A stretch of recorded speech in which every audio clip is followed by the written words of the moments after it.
Hello guys, so in this lecture we'll see one important protocol, that is ICMP.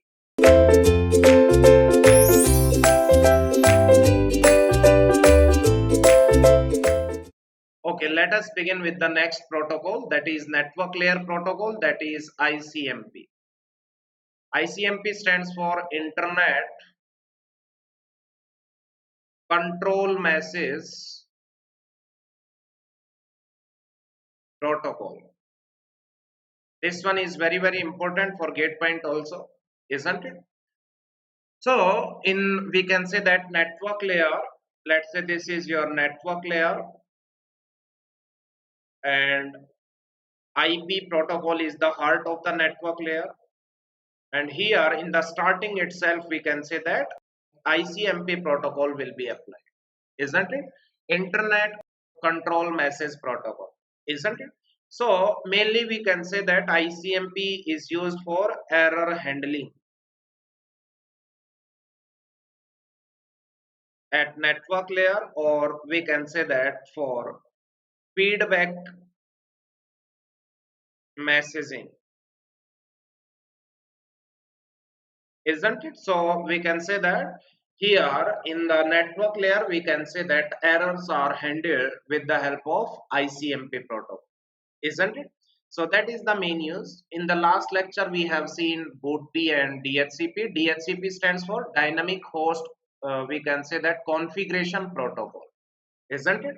You can write down in the last lecture we have seen DHCP, that is dynamic host configuration protocol. Now in this lecture we are going to discuss ICMP, isn't it? So ICMP is used for error handling or feedback messaging at the network layer, isn't it? So we can say that whenever there is any error, yes, inside the networks we can say that, or at the routers we can say that, yes, let's say one message is discarded by the router, then we can say that yes, that particular information will be translated to the source, that your particular packet get discarded, isn't it? So any type of error, we'll see how many types of errors are covered by the ICMP and how, yes, these errors are covered, isn't it? Okay, so mainly we can say that ICMP used for error handling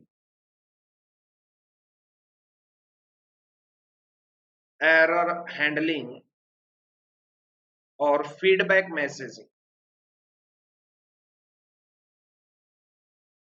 So first one we can say that, yes, TTL exit.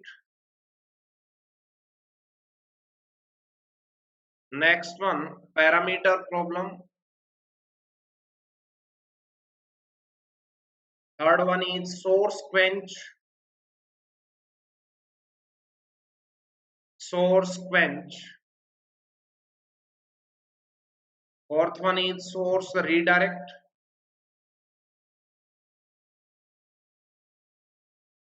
The next one is destination unreachable.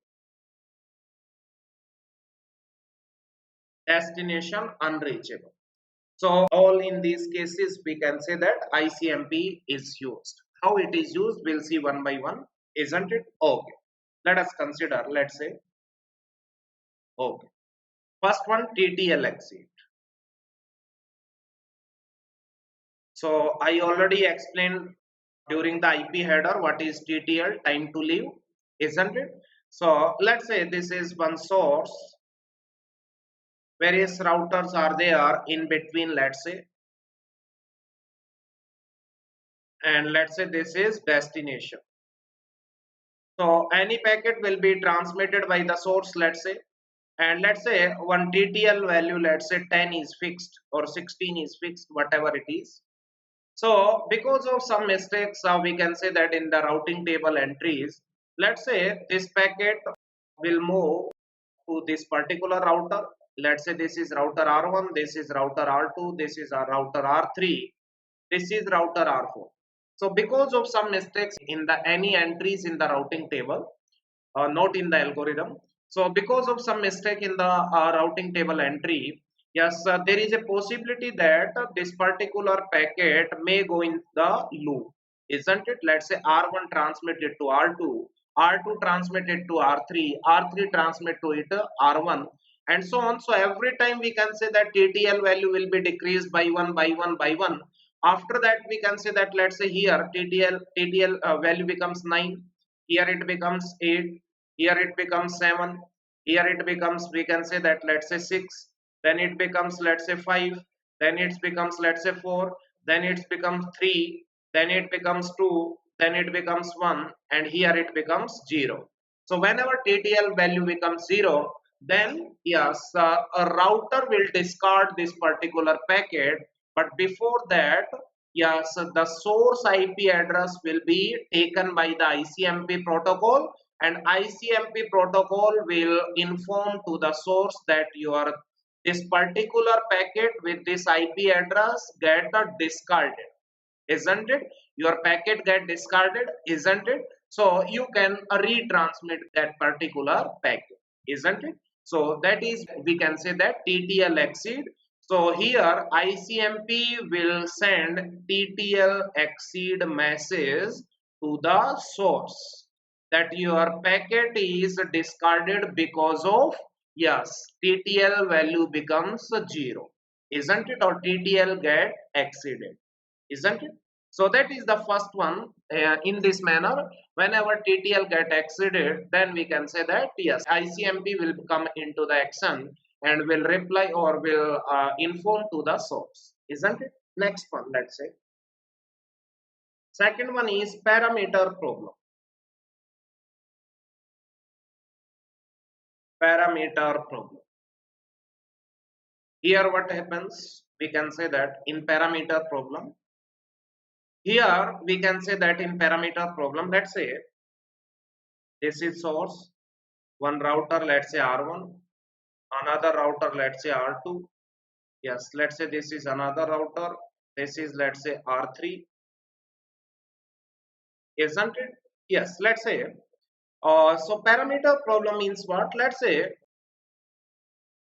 we can say that let's say one message, one packet is transmitted by the source, it will come to the router R1, let's say it come to the R3, isn't it? So in this packet, yes, one header will be there, isn't it?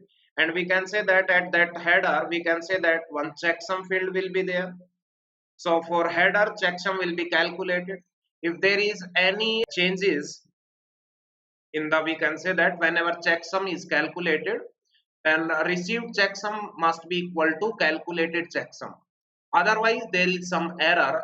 So we can say that if checksum is not going to match, then we can say that some parameter problem is there.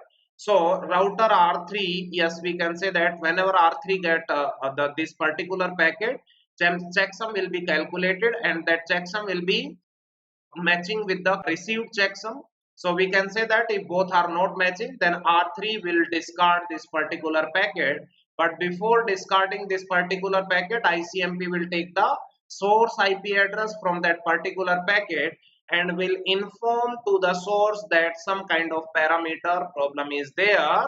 Because of that, your packet is discarded by router R3, isn't it? So here any we can say that parameter problem is there, then ICMP will be in the action, isn't it? So that was the next one, that is parameter problem, isn't it?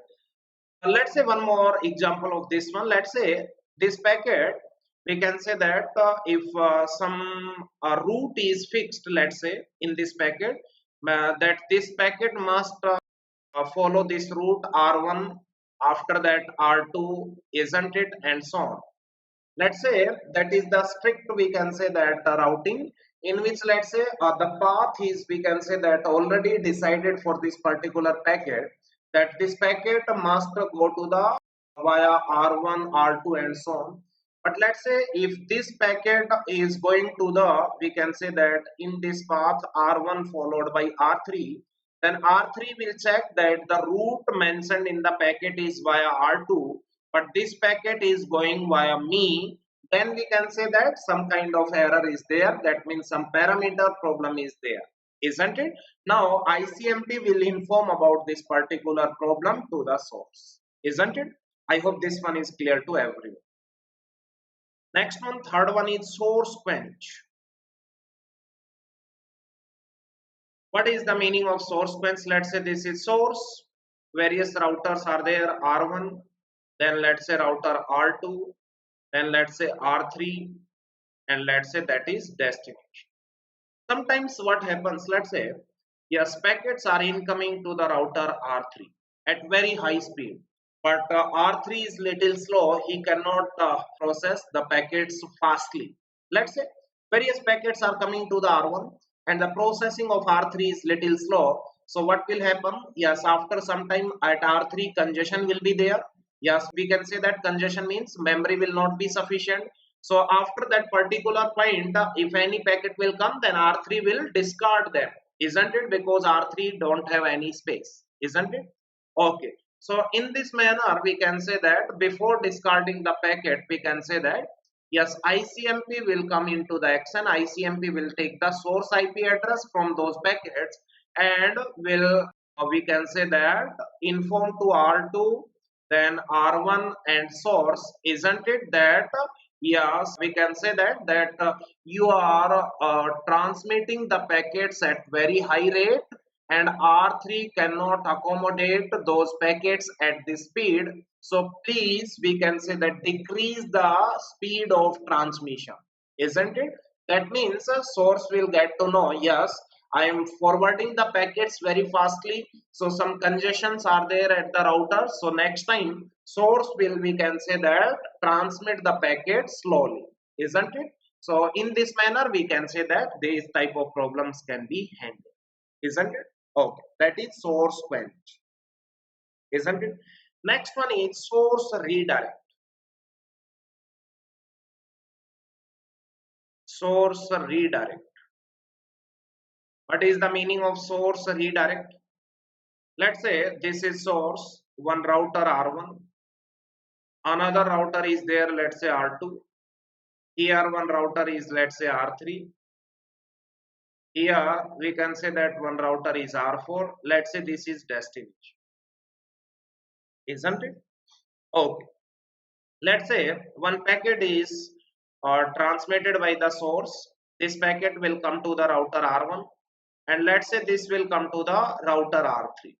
Somehow, yes, some techniques are there, or we can say that with the help of manual settings and all. Somehow, let's say R3 knows that yes, the path to the destination D is better via R2, not via me. I'm repeating once again. Somehow, let's say R3 get to know that the path to the destination D via R2 is better than the path via me. Then yes, this R3 will send a message, that means ICMP will come into the action and will send a message to R1 that yes, one warning will be there that my path is not so good. So next time don't send any message to me which have destination D. Now R3 will not discard this particular packet, it will forward it first time, but one warning is given to the R1, so R1 next time will send the packets via R2. That means that particular path get redirected, isn't it? So in this, especially in the source redirect, packet is not discarded. Yes, packet will be forwarded by the R3, but he will give the warning to the R1. Now R1 from the next time will transmit it via the R2, isn't it? So that is, we can say that source redirect, isn't it? Okay. Next one, last one is, that is fifth one, that is destination unreachable. Destination unreachable. Sometimes what happen, let's say source, there is a router, isn't it? Let's say this is destination. Some packet is transmitted forwarded by the source, it will go to the router R1, after that it will go to the router R2. Now let's say this particular destination is down, Now R2 will be having the IP address of this particular destination. He will send this packet to the destination, but no reply will come from the destination, isn't it? After some time, R2 will get to know that yes, there is no reply from the destination. That means destination is not reachable. So what will R do here? ICMP will come into the action and will inform to the source that destination is unreachable at this particular moment, isn't it? So ICMP, we can say that will inform to the source, isn't it? Okay guys, so we can say that this ICMP is important protocol at the network layer for the error handling, isn't it? Okay, so I hope this one is clear to everyone. Okay guys, thank you so much.